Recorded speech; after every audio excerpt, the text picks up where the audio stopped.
Thank you all for joining the last day of the 2021 Vermont Organics Recycling Summit, organized by the Composting Association of Vermont in partnership with the Vermont Agency of Natural Resources. This year's summit is being held during International Compost Awareness Week, the largest and most comprehensive education initiative of the compost industry. And the theme this year is Grow, Eat, Compost, Repeat. I'm Natasha Duarte, Director of the Composting Association of Vermont. I'd like to give a huge thank you to all of our amazing sponsors of this virtual summit. These include Community Bank, Eco Products, Vermont Natural Ag Products, Addison County Solid Waste Management District, AgriLab Technologies, EcoPixel, Nature Cycle, the Vermont Produce Program from the Agency of Agriculture, Food and Markets, and the ECO AmeriCorps program from the Department of Environmental Conservation. And that program is very well represented in this session today. I'd like to invite Paul from EcoPixel to join us and to just say a few words as our featured sponsor for the day. Hey, good morning, everybody. So we wanted to support this session because we've worked with a bunch of ECO AmeriCorps members over the years. It's a great program.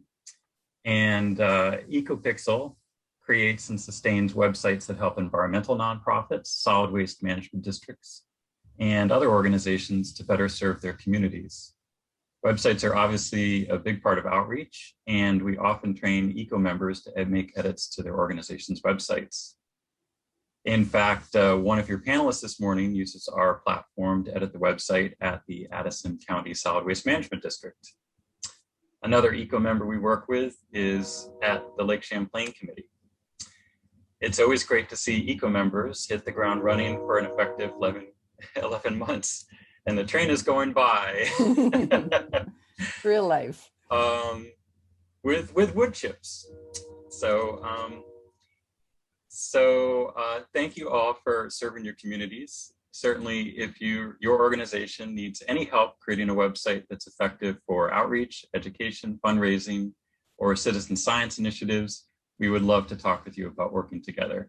Thank you, and let's go next generation. Thanks so much, Paul. Before we get into the rest of today's program, I just want to highlight two other initiatives that are happening right now for the Composting Association of Vermont. We are this week launching a multi-generational statewide art challenge called Changing Lives Through Compost, One Scrap at a Time. And this project really evolved out of my work with CAV members Paul and Winsong Kervik, who donated a number of photographs of these beautiful images that they found emerging in their countertop compost food scrap bucket. And we created a 2021 calendar called A Food Scrap Story. Seeing this calendar on her grandmother's wall, 4-year-old Neoma wanted to create her own food scrap artwork. And so her grandmother very graciously went out and got leaf and yard debris and food scraps. And there are other pictures of Neoma's artwork on the CAV website, but that's right here. And I also just wanted to highlight some other food scrap-based art that students from the University of Vermont did as part of last year's International Compost Awareness Week. This was a project with the Compost Ecology and Management class at UVM, taught by Deb Nair. And so anyway, there's a ton of creative stuff that we can do. This is an outreach and education initiative. I have a bunch of great partners already working with me. And I just invite anyone who is interested to go to compostingvermont.org/food scrap art to either become a partner, to get involved. Submissions will be featured on the CAV website, and then some will be selected for our 2022 calendar. So I hope you all will check that out. So on to today's program. This session is engaging a new generation of organics managers. I have to say I've been really excited and waiting all week for this session to come. And then at 1 p.m., we do have the Haulers Roundtable. That's also going to be a great session where we'll hear from 3 haulers and then have a lot of time for good Q&A. And while it's the Haulers Roundtable, the session is open to everybody. It's just sort of featuring organics haulers and focusing on issues specific to that community.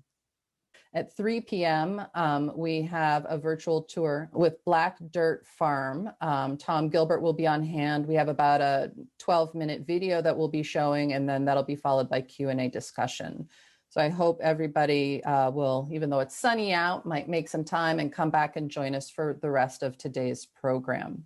I'm going to stop sharing my screen now and invite Ellie to share her screen. Ellie Ventura is on my board of directors, on the Composting Association board of directors, and she's also the outreach manager for Lamoille Regional Solid Waste Management District, and she's the facilitator for today's session. So take it away, Ellie. So I am also very excited about this session. I love this new energy and this new perspective on a really ancient practice. So without my taking over this session, I'm just going to jump right into introducing Julia Parker Dickerson. So at a time when it feels like every part of the natural world is spiraling towards disaster, Julia has been able to find hope amongst a large and thriving community of naturalists, ecologists, botanists, and gardeners. And together they have discovered the unreasonable effectiveness of small but intentional plantings for pollinator habitats and the associated benefit of increasing soil health. Julia's career and longtime personal passion has been the interweaving of gardening with early childhood education. And in her small rural corner of Charlotte, Vermont, she has been working with the local town government and neighbors to spread these ideas across her property line to reclaim spaces at public intersections and roadsides. Julia is a master gardener and environmental educator at Smiley Memorial School in Bolton, Vermont. Julia, over to you. Hi, thank you for having me today, Ellie and Natasha. I really appreciate being able to talk a little bit about this. So this is my home garden in Charlotte. It's designed to be a wildlife garden. I just wanted to share that because when I moved to this property about 8 years ago, there was just lawn. And if we could go to the next slide, I wanted to share a little bit about daily rituals in my teaching practice before I talk more about pollinators. The recognition that our actions as individuals make a collective difference is just so important in education. And it's the little things, right? So here is a relatively boring picture in comparison to what I just showed you about the garden. But I'm currently teaching children to recycle in a couple different ways. So I'm going to start on the left-hand side. We compost all of our paper towels. Smiley Memorial School, where I work, subscribes to a commercial composting service. So we've been able to take all of these paper towels that we put in giant plastic bags for years and sent to a dump. And now we're able to turn them into soil. So what I frequently say to my students is, well, we're turning our paper towels into soil. So thank you for adding to the compost bin. Next to it is our regular compost bin, where the green bucket for messier things. And next to that is our flip-flop plastic bin. So we take this quite seriously. The children know that if it squishes, we can send it to a plastic recycling facility. Next to that, I call that black bin the unfortunately garbage bin. So this bin is a recognition that we use daily wrappers and single-use materials that will stay with us for our generation and the next generation and other generations to come. That we frequently use plastics and materials that are essentially not compostable for decades. And I think it's important for children to have an understanding about the truth of the waste that we produce. Lastly, on the end is our recycling bin, which we actually reuse so much of the plastics that we create, whether it's a plastic cup or otherwise. So this bin is reserved basically for paper scraps.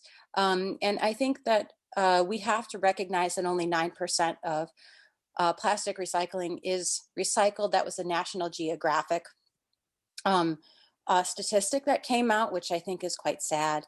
So that's something that we are focused on making a difference of trying to reuse some of those plastics. But I'm going to speak a little bit to our effort with pollinator gardening. So if we could go to the next slide, I would appreciate it. I'm a master gardener, and I'm currently working with every single child at the school. So we've got about just under 70 students at Smiley Memorial School to ensure that we can plant for the future. We've taken our food beds, which was reserved for tomatoes and zucchini and cucumbers and such, and we are turning them into food beds for pollinators. So each grade level is taking on a different task. For the younger students, we're focused on sunflowers and zinnias. The seeds are a little bit bigger. The life cycle is a little more accessible. But these students, if you could see on the right, the students that are looking at the Caterpillar Lab poster, which is a fantastic resource if you are a gardener of any kind. They provide images of caterpillars and then subsequently the moths and butterflies that result. This is just such an interesting thing to look at. It causes so much curiosity for our students, but then it's also a way for them to explore nature in a more informed way. So all of these caterpillars have names, and the children are able to take counts of the kinds that they see. In the image in the middle, we're looking at our first and second graders who are planting endangered milkweed for the endangered monarch butterfly. This is where students are able to examine specialist relationships between caterpillars and butterflies, and between caterpillars and plants. So similar to the monarch is the primary example of this, is that they, of course, rely on Asclepias, milkweeds, to survive. So we have to plant milkweeds in order to help the monarch. Of course, you know, there are contributing factors other than that to the reason that the monarch population has declined. But when you tell them the truth, that there were 2 million monarchs 20 years ago, and now there's only 29,000 individuals. This is a statistic that is alarming, but it's also a warning about what's happening with our pollinating insects. If we can go on to the next slide, please. Here I'm working with 3rd and 4th grade students who have a bit more capacity to do research. So we planted 16 different kinds of host plants in our garden at school. So cool. They were really excited. They removed a cover crop and they used that cover crop to mulch again. So we're reusing materials, and we're planting plants that each have a researchable name. So they are looking at the common name mostly of these plants, but they tie directly to different types of species of butterflies and moths for whom they host. So it's been really exciting to share that with them, and this exploration will continue on. In addition to this study, I'm working with our 2nd and 3rd graders to grow a wildflower meadow, essentially in the raised bed. So they're going to be able to examine which type of flowers are coming up and seeing which types of insects they see in a contained way. The hope is that each of us will take something that we learn from here, and they will be ambassadors to their own home environments. So we can each contribute to enhancing and increasing the pollinator population, not just for my future, for their future. So this effort is really about empowering children to take home this knowledge and do something with it, to share it with their families. So that leads me to my community projects. If you could kindly go to the next slide. So this is me at the Butterfly Garden at the Quinlan Bridge. This project was really born out of my sadness. I watched milkweed get mowed consistently in this spot for years. And I was reading environmental reports, and frankly, I just couldn't take it anymore. I had to plant a garden. So I talked to my neighbors. And if you could turn the slide, Ellie. This is what it looked like before, in the spring of 2019. It was mowed consistently. It had invasive plants. And I noticed the milkweed wanted to come, so I was gonna give it a home. So if you could go to the next slide, please. This is what it looks like today. In fact, I have a work session with a lot of master gardeners and community members happening this afternoon at this very site. However, this isn't the only place because I'm ambitious and I needed to add more plants. So just to give a perspective, this garden has a number of host plants and it's growing. So there is actually still room here to plant, believe it or not.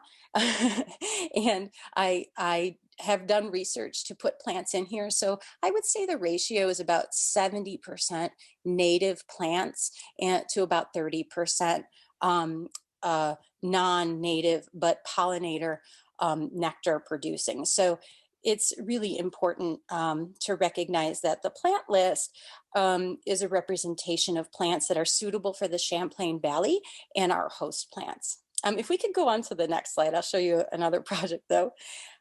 I noticed this intersection too. So I contacted my neighbor and then we did this. And so if you could go to the next slide. This is what it looks like now, and we're adding more. And this isn't the only garden. Now there are 4 gardens in just my neighborhood that I can walk to care for. And the important part is I'm reducing my ecological stamp. I'm using native plants, and neighbors are sharing plants, so we're all talking to each other. And I'm also using a lot of compost. None of this stuff came out of bags. This is composted horse manure and donated compost from Champlain Valley Compost. Stephen Weisbaum was so generous to provide us with those materials. So Ellie, if you could go to the next slide. This is the Friendship Garden at Quakers Corners. This doesn't have many plants in it right now because I just put this in, but I worked with the family and our whole block is on board, and we're going to put in a native pollinator garden here at the old site of a Quaker schoolhouse. And if you could go to the next slide, this is the fun one. This is me and a dressage instructor who she helped me secure a lot of the manure donations to the garden sites, the composted manure. And it was a snowy day, but we were going to get this done. So here you can see an example of how this is lasagna gardening. All those boxes that schools get, all those boxes that I get personally at home from Amazon and other locations, we reuse them in the garden to build soil instead of tilling soil. Yeah, you could go to the last slide, please. So I wanted to just share a few resources that I use. This is me and one of the master gardener leaders, Brett. And a great resource that you can use if you're interested in creating pollinator gardens is Jane Sorensen's Pollinator Palette.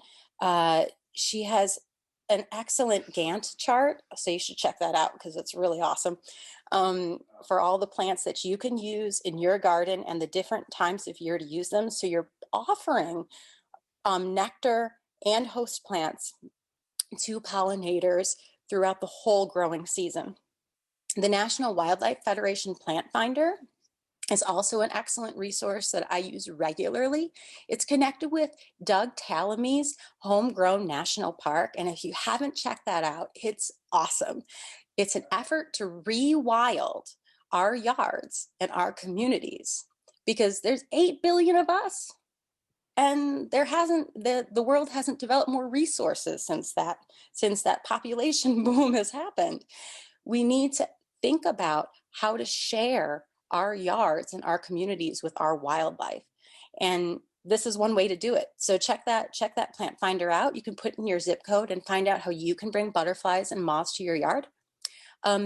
If you'd like, I put a lot of resources out on Instagram, not only through my Miss Dickerson's pre-K, but also through J Gardens VT, where I feature host plants and talk about using the lasagna gardening method. the cardboard and compost is a sort of calling card in my neighborhood now that a garden's going in.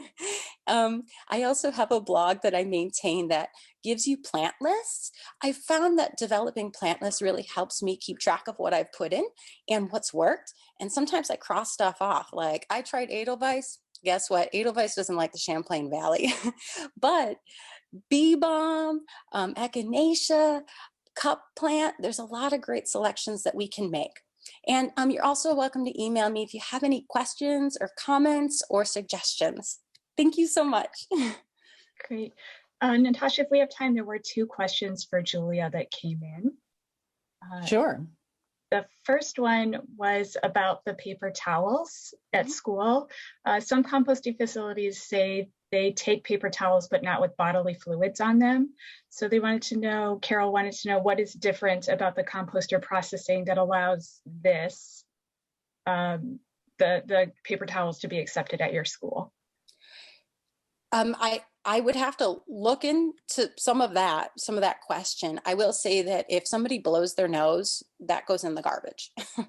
If somebody's using toilet paper for regular human needs, that goes in the toilet. We don't put things that have, it's just hand washing. I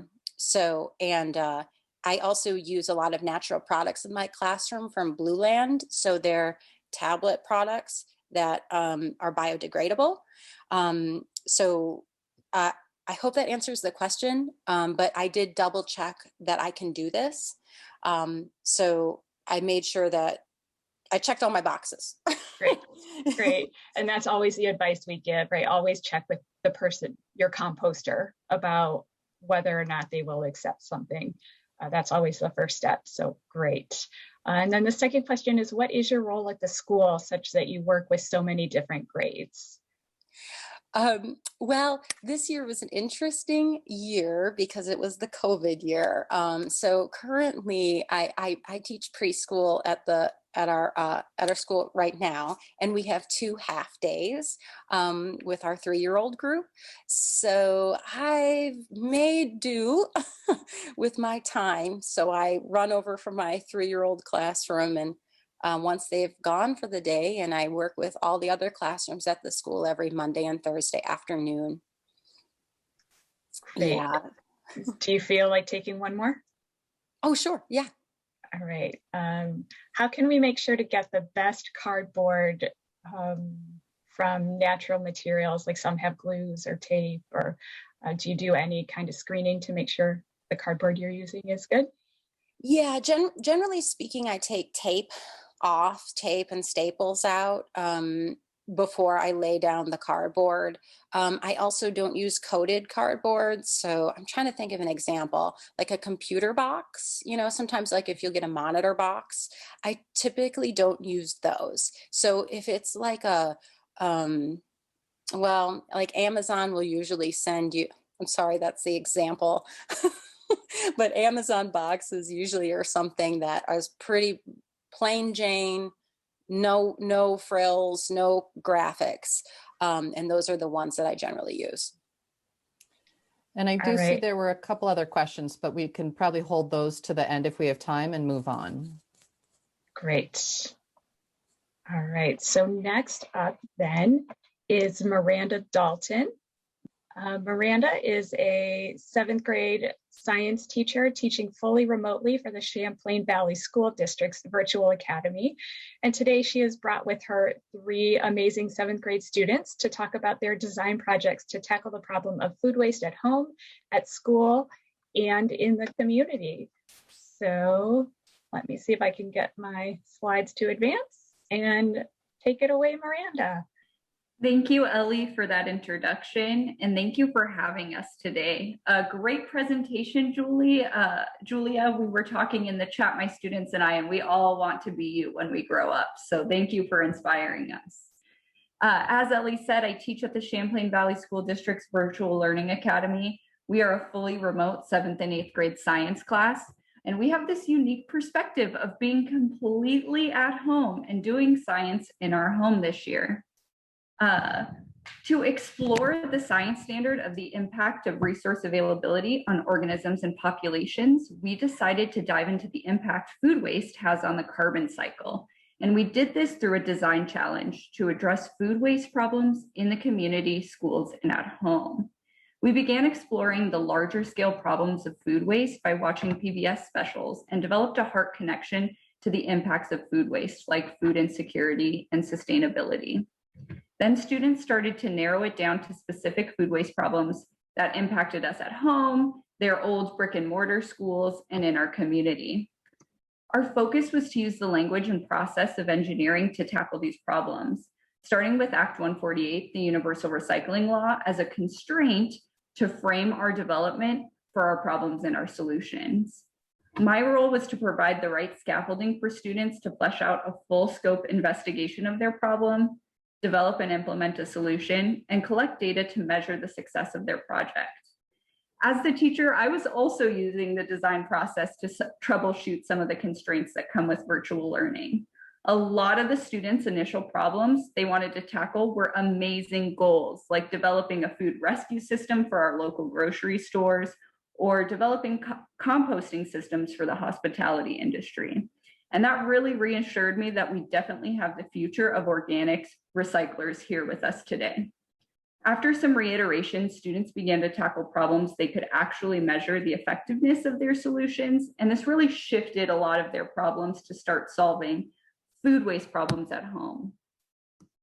Our community outreach coordinator for our county solid waste district, I gotta give a shout out to Recycle Rhonda. Some of you might have seen her in some of the other presentations, gave us a virtual presentation to show us where our compost was actually going once it left our home and our schools.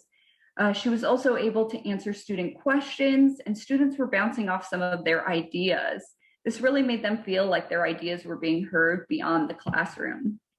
Students' ideas ranged from informative solutions to troubleshooting some problems they were seeing at home with their compost that they might have started just this summer, and developing new habits within their families. Today, I brought along 3 students who are very eager to share their projects with you. And first up is Elena. Hi, I'm Elena, and my food waste problem is that people in my household are wasting food. So the picture on the left is a poster I made explaining a little bit about how food waste harms the earth and a solution I wanted my family to be reminded of before they grabbed a new snack. I stuck the poster on the refrigerator, which is a very important spot in my house, in hopes that whenever someone needed a snack, they would read it. My solution was an idea I had to both help keep our house clean and to combat food waste in my home. On a poster I stuck to our refrigerator, I made a note explaining that food waste releases methane gases into the atmosphere. And if you're picking out a snack, please dispose of the wrappers or containers properly and make sure to compost any leftover food. I also said to check and make sure your eyes aren't bigger than your stomach. You shouldn't bite off more than you can chew, literally. I collected data about how many snacks my family ate in 2 ways. One is before I hung the poster, and the second is after. I learned that there was little to no variation. Most of my family was, and is, good about not wasting food. However, some of the younger family members aren't as willing as the others. I learned that my solution might not have been as effective for a 5-year-old who can't read the poster and who is also very particular when it comes to her and snack time. For someone who doesn't like wasting food, the poster might just be a reminder for something they already practice on a daily basis. Sometimes people just can't help wasting food, which is why something I will always apply to my life is to have a composter ready for when I need to save leftovers from entering the garbage can. And next up is Ruby. Hi, my name is Ruby, and my food waste problem was basically just teaching my family how important it is to compost. So what I did is I made a Google form and I sent it out to my family members to see what they knew and what they didn't know. And a lot of them did not know what happens if you put food waste into the trash, and then it leads to the landfill. So then I made a Google slide showing them how important it is to compost and everything like that. And one thing I will take when I get older is I will always have a compost because I know how important it is to compost now. Next up is Kirsten. Hi, I'm Kirsten, and the photo to the left is a photo of my compost bin. So before I started this project, my family was not composting at all. And once I started the project, I found out that that was a big problem. So I decided that I wanted to see how much food waste my family was creating. So the solution to my food waste problem was to make graphs and to keep the information so I could look back on it. And then I used Google Forms to collect the data from my family, friends, and classmates to see if they were composting in their homes already. My takeaway from this composting project is that it's way more important than I originally thought it was to compost. And because now I understand the impact that composting makes, now I'm going to continue composting. Okay, so I think now we have a few minutes to ask us any questions about our project. I put up my email in case you have any questions or want any resources. Thank you, Kirsten, Elena, and Ruby for sharing. There aren't any questions in right now, but there is a comment I would like to share with everyone. Josh Kelly from the Vermont DEC says, great job, Elena and Ruby. In his house, they have the Clean Plate Club, and being part of the club means that you get treats and dessert, but you first need to clean your plate and eat what you've taken. And then Carol shared a resource to refed.com and wanted to thank you for your great presentations and your important work.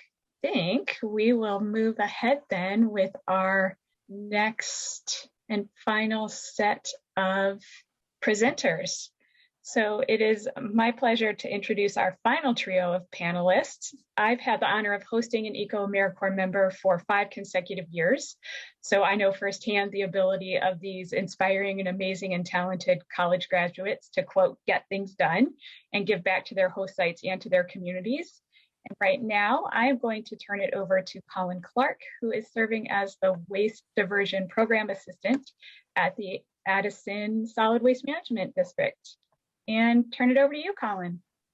Awesome, thank you. You all hear me? That's good. So briefly, sorry, go back. Briefly, how I got here. Like Ellie said, I am Colin Clark, and I am the ECO AmeriCorps member for the Addison County Solid Waste Management District. So I graduated from university back in May. I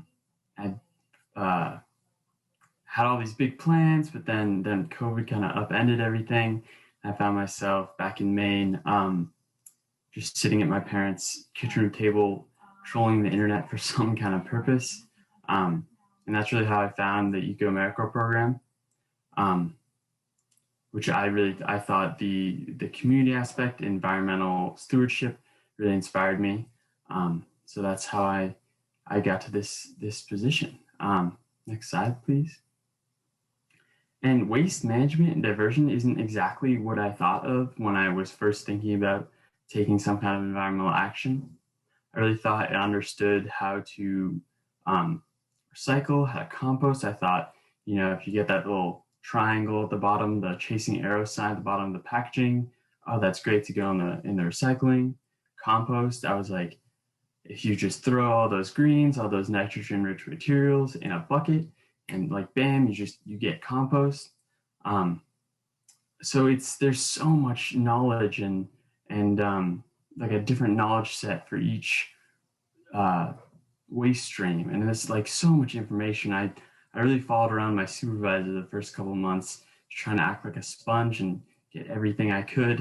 And that was really hard for me to kind of slow down, really learn the world of waste management, as I really wanted to hit the ground running and get a lot done. However, taking that time, I needed to really understand. And that's something I see as a big issue, as I'm sure a lot of you know. There's a huge disconnect between the general public and the recycling and composting facilities, as the general public seems to believe that recycling and composting is a universal, the rules and regulations are a universal topic, which is not exactly true. And that's been a lot of my work as my service here, sorry, has been trying to bridge that disconnect. Next slide, please. So an accomplishment I had, I've taken a real passion to the zero waste lifestyle. And back over the winter, I would say in February or January, I gave a presentation, facilitated a zero waste talk at a local library. And I was quite nervous. I remember looking at the screen, watching people join the Zoom call and pop on. And they were all like these adults, these professional people who had just gotten off their jobs. Some of them were in like wearing their work clothes, whatnot. Here I was, just this kid who I wasn't sure if anything I had to say would have any big impact. However, after the presentation ended, I found that I could answer all the questions posed to me, and I also found that I had like real opinions based in facts and experiences to give them, and that was a truly gratifying feeling to really find that I had something to say and that people wanted to hear it. And the only advice I would give anyone is if you are, thank you. There's so many different ways and avenues to look at sustainability and environmental action. So really taking the time to learn your role and your avenue and your passion will inspire others. Next slide, please. So I'm giving the ECO AmeriCorps the pitch here. So I think a lot of people aren't quite sure what AmeriCorps is. I certainly wasn't before I discovered ECO. AmeriCorps is a federally funded program that allows individuals to serve in their community while giving them a living stipend.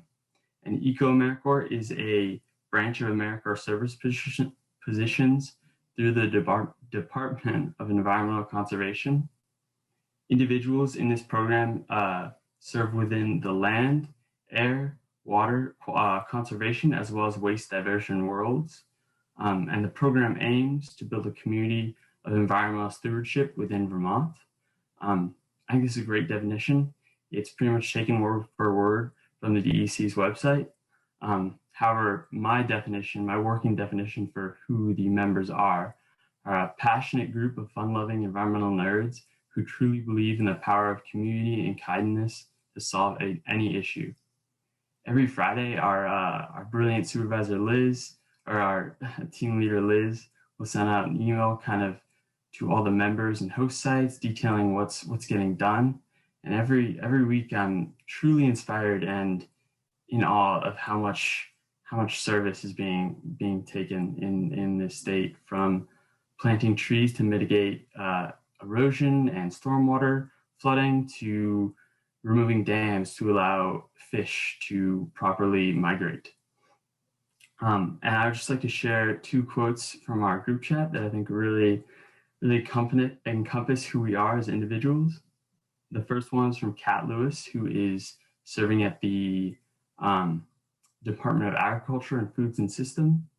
And Kat quite aptly puts, if anyone loves sour candy, specifically green Sour Patch Kids, I would recommend putting lime juice on green grapes. They taste like the real thing. And our no-nonsense supervisor, Dustin Bowman, states, for those keeping track at home, log today's training as eco training and anytime practicing as direct service. Also, I currently wake up looking like Steve Harrington from Stranger Things. So yeah, I'm down for prom. All kidding aside, the ECO AmeriCorps program has really changed how I look at the world and given me the tools to enact real environmental change. And I would urge anyone interested in their community and environmental action to apply.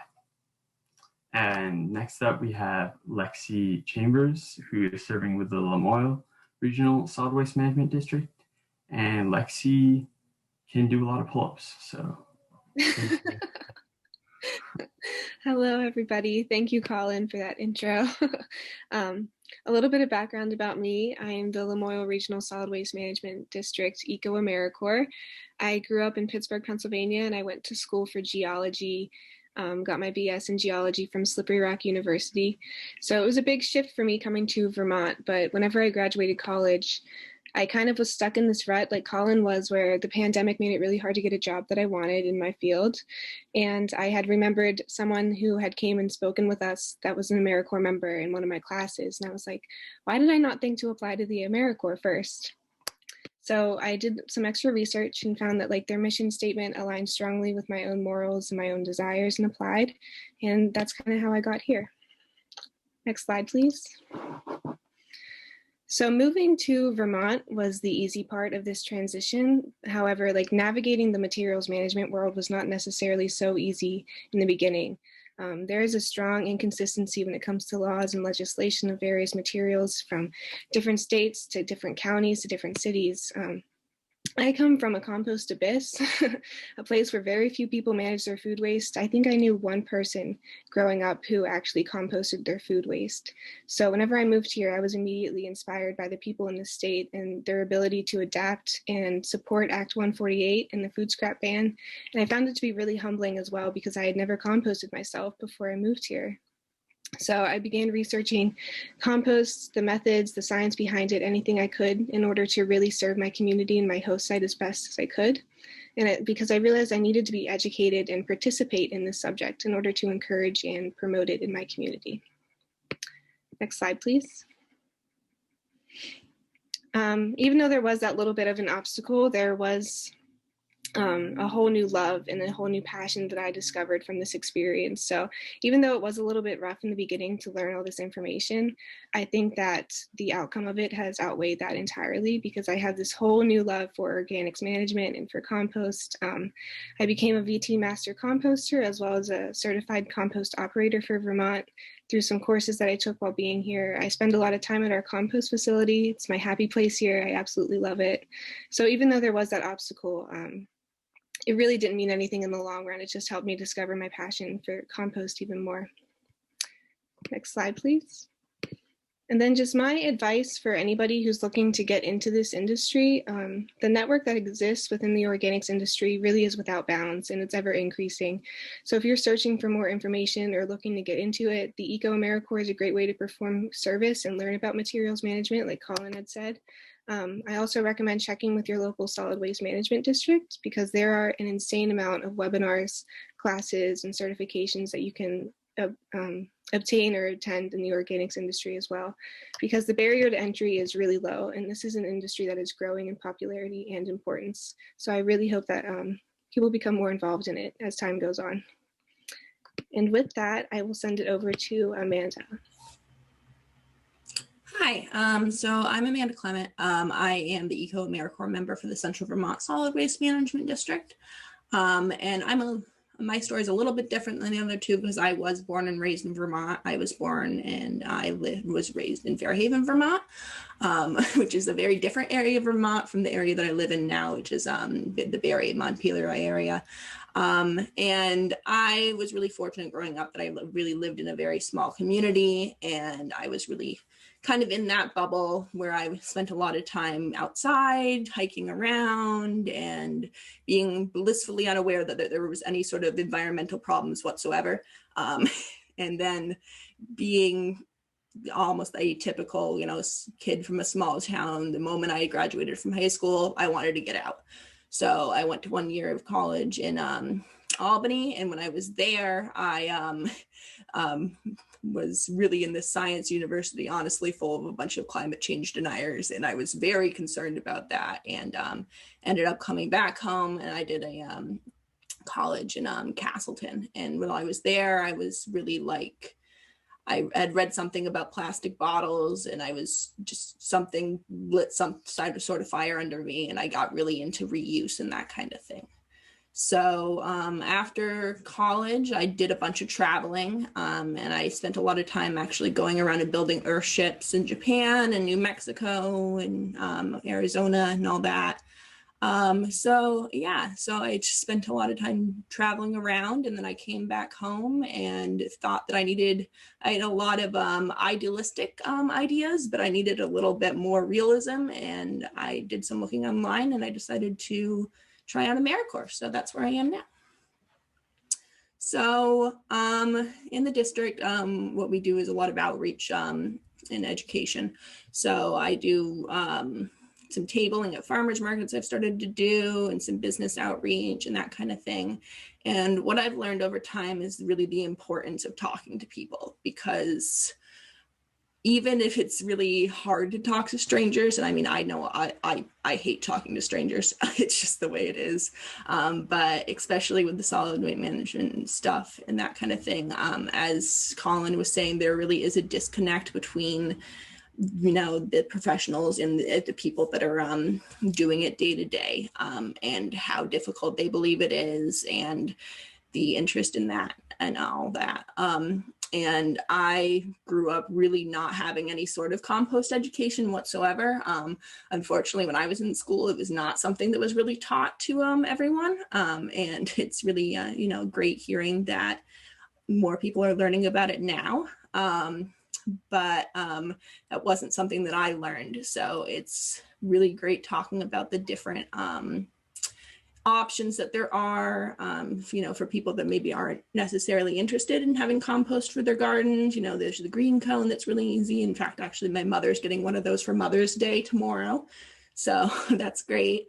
But yeah, so it's just learning a lot about communicating with others and learning the options that are out there. So, which is kind of where my takeaway comes from it, which is that it's really important to talk about different issues with other people, just to kind of, I think a lot of issues that we have in this world are really come down to not having effective communication.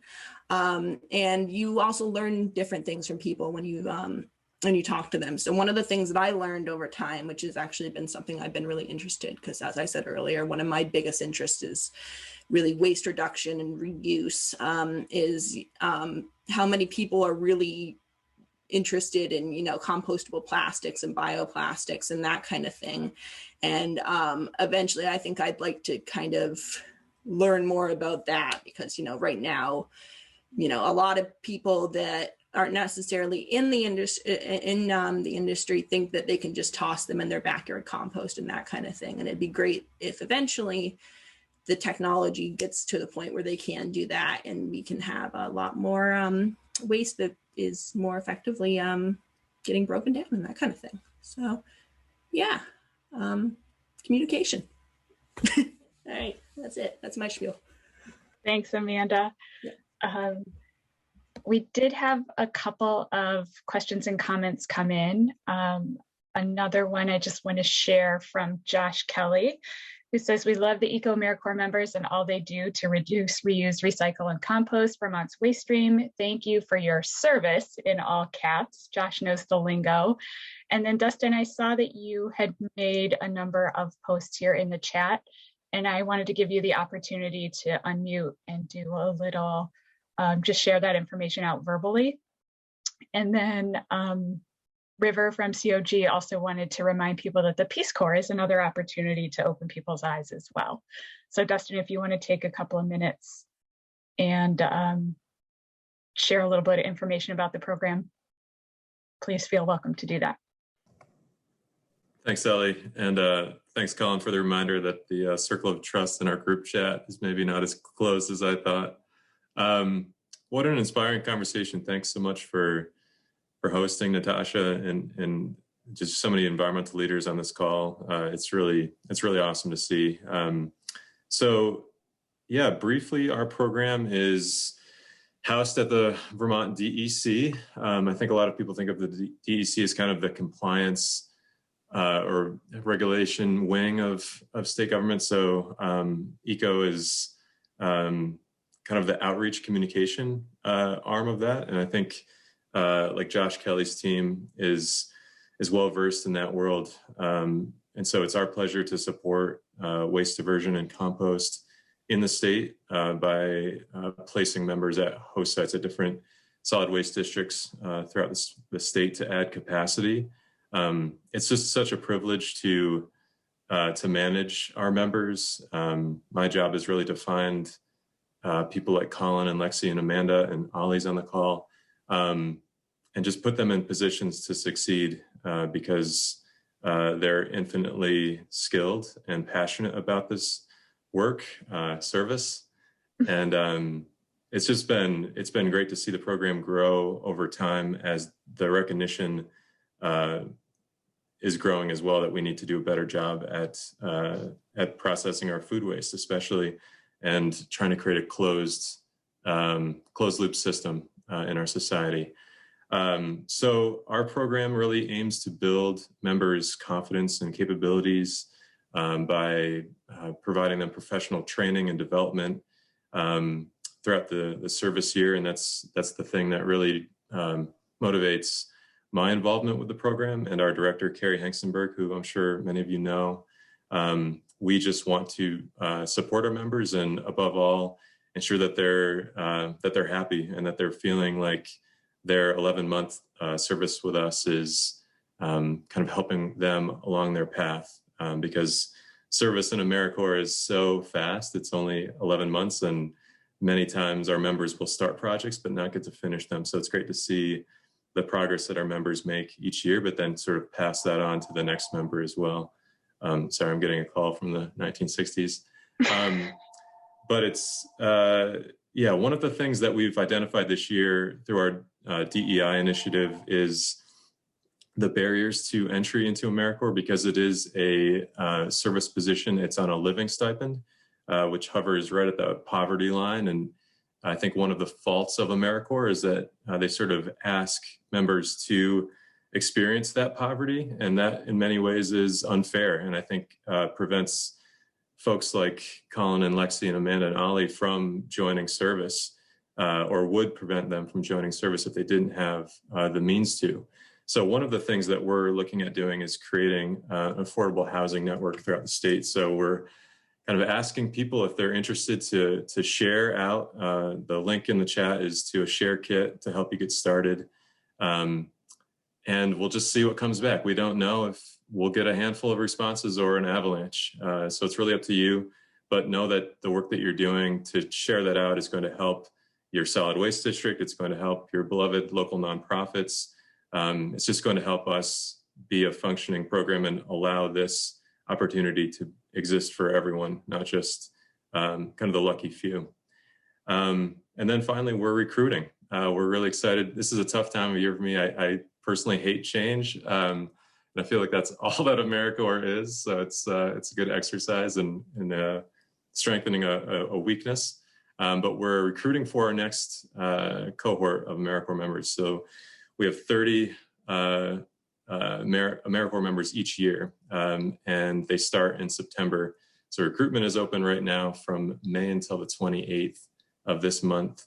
So if you do know anyone, especially that is interested in solid waste and getting more involved in organics and composting, outreach and education around Act 148 and all the great work that we're doing in the state, thanks to a lot of people on this call, then please share that opportunity out as well.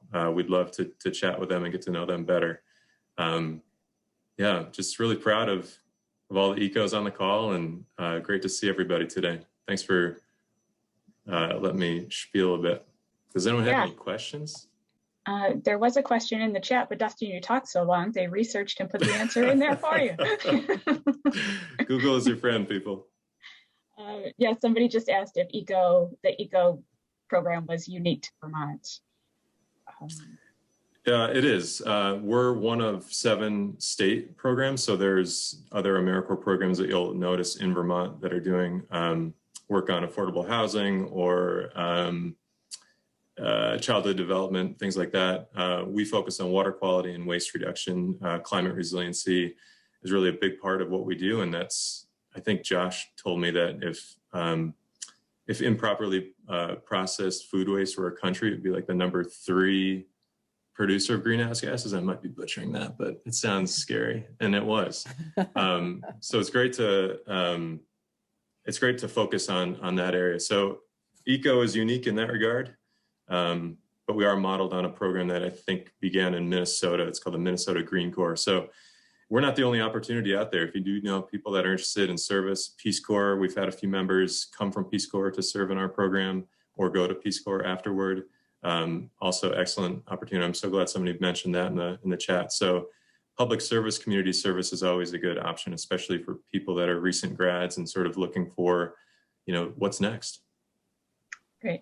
And Miranda asked if our ECO AmeriCorps representation would be willing to do a Q&A with her students. And if I'm probably going to say, I'm just going to say, yes, they are. And you guys can connect. I see thumbs up, so.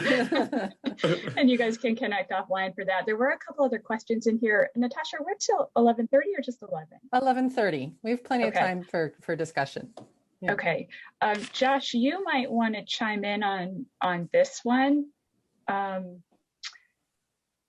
Maureen asks, how important is the support of the state of Vermont for the forward movement of composting? And I think she's asking, would we be so successful with our composting if Act 148 hadn't passed? So Josh Kelly, I feel like that's a good question for you. Sure. Can you hear me, Ellie? Yes. I hope everyone else can too. So I'm Josh Kelly with Vermont DEC, and thanks so much to the students who've presented on this presentation, as well as the ECO AmeriCorps members. I just love seeing all these enthusiastic young people just engaging with waste in all different ways. I guess the question is, do I have this right? If the state would be as successful without the laws that are the policies that are in place. I think what I often say is in Vermont, we have a lot to be thankful for. People like Ellie Ventura have been doing this work for a long time, and many, many others. But there's no doubt that the policy has driven a lot of habits and a lot of change in a pretty modest 5+ year period of time.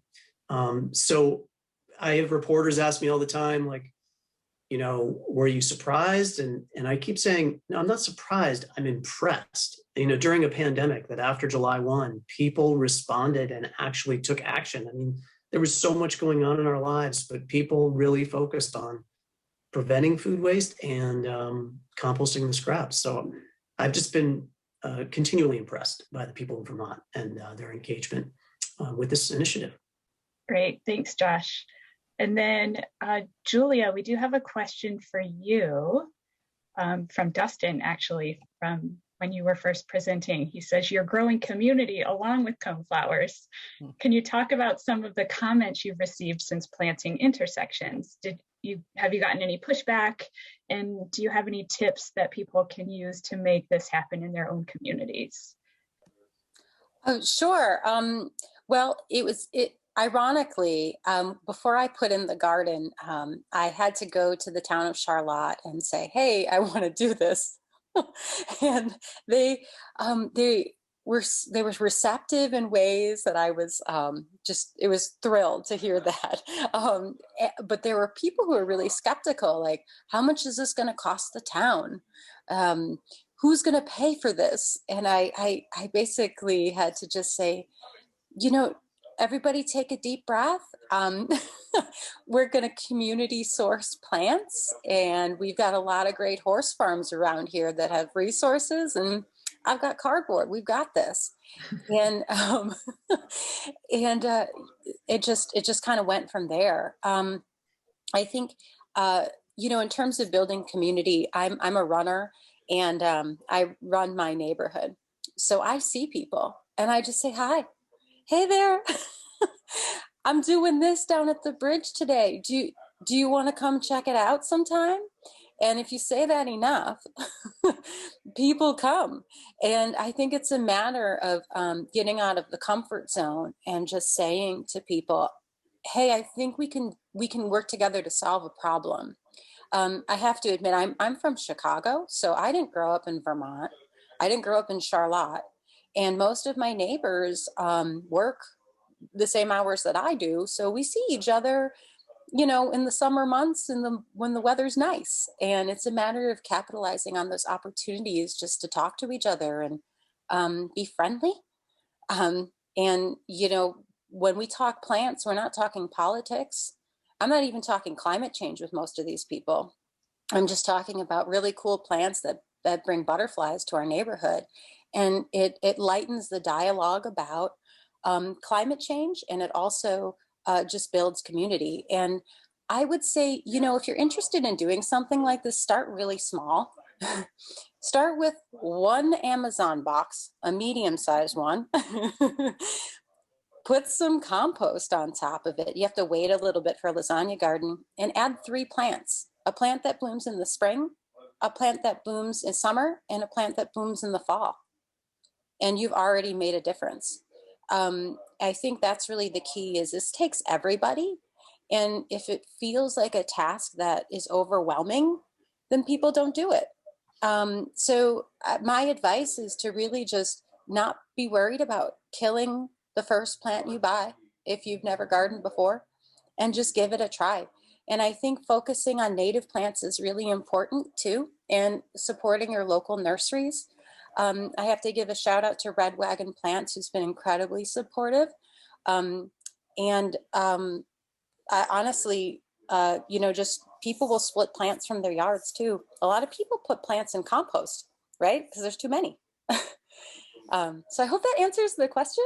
But get out of your comfort zone. Talk to people and do a little research. Master Gardeners is a great resource too. I'm just going to tag on 2 things to that if I can, Julia. One, Front Porch Forum is a great way as well to reach out to your communities in Vermont. So, I see on the Heinsberg one all the time, I'm splitting my hostas.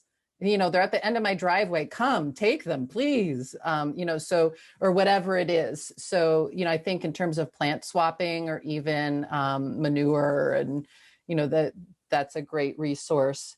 And then I'll also just quickly mention, just to sort of build on what Julia was saying about we can each make a difference. Julia and I are both part of this sort of ecosystems working group at UVM, which is sort of this eclectic group, and we kind of meet sporadically and have a bunch of different things going on. Brett with the Master Composter, Master Gardener program is part of it. Frank Geyer is also a CAV member and is part of it, as well as a number of other folks. And we've been talking a lot about the pollinator corridors or flyways. And so I think that's the other thing, is as we're each doing our own little part, it actually creates a connected habitat for the pollinators. And then, my hat in this little group is always to, the compost soil health, to raise the healthy pollinator plants. So we have pollinators so they can pollinate our plants so we can grow our food, right? So it's this whole cycle. But yeah, I just wanted to throw that out there. And if anyone is interested in learning a little bit more about this sort of adjunct ad hoc ecosystems working group, feel free to shoot me an email and I'll fold you in. Anything else, Ellie, that you wanted to? I think we've covered the questions in chat. If we didn't, go ahead and type something in or unmute yourself and pipe up. Yeah, definitely. I just want to thank all of our presenters for the hard work that they put into preparing and practicing for this. You did a really great job, really inspiring, and I feel super energetic going into this weekend. So thank you for that. Yeah, I'll just echo that. I love all the engagement, and this was you guys did an amazing job. A lot of presenters, but a lot of information covered really effectively. So thanks to all of you who presented. Thanks to EcoPixel for sponsoring VORS, our featured sponsor this session, and to Dustin, another sponsor, ECO AmeriCorps program. We are sharing out through our social media, and I did make a note to make sure that we're getting the all of the links that you shared today, that we'll be spinning that out through CAV's social media as well to get some promotion there. Thank you to all participants for joining us this morning. It's clouding up a little bit, so hopefully we didn't miss our sun window but for the day. But we appreciate your showing up and participating and all the good questions and comments and discussion. Just a quick reminder that we do have a 1 o'clock session. It's our Haulers Roundtable. And you're all welcome to join us for that. And then the 3 p.m. virtual tours with Black Dirt Farm up in Stannard, Vermont with Tom Gilbert. That's going to be a great tour. We have a little maybe 12-minute video that'll be followed by Q&A. And just in case, especially for the ECO AmeriCorps volunteers, but for everybody, just because you guys mentioned it though, I want to just make sure that you know that we did have a compostables, disposables, and durables session earlier in the week. Everything is being recorded. It'll be posted. It'll take me a couple days to get it on there, but I wanted to just remember to circle back to that one because you guys might find that interesting if you weren't able to participate in the live session. And with that, last quick reminder, at the end of today, you guys will be receiving an email with a link to an evaluation form for the summit. Please take a few minutes to fill that out. Your feedback is always really welcomed and appreciated. If you have anything sort of longer, feel free to reach out directly to me as well. And with that long mouthful, I will just say thank you again and have a good rest of your day. I hope to see some of you at 1. Take care, everybody.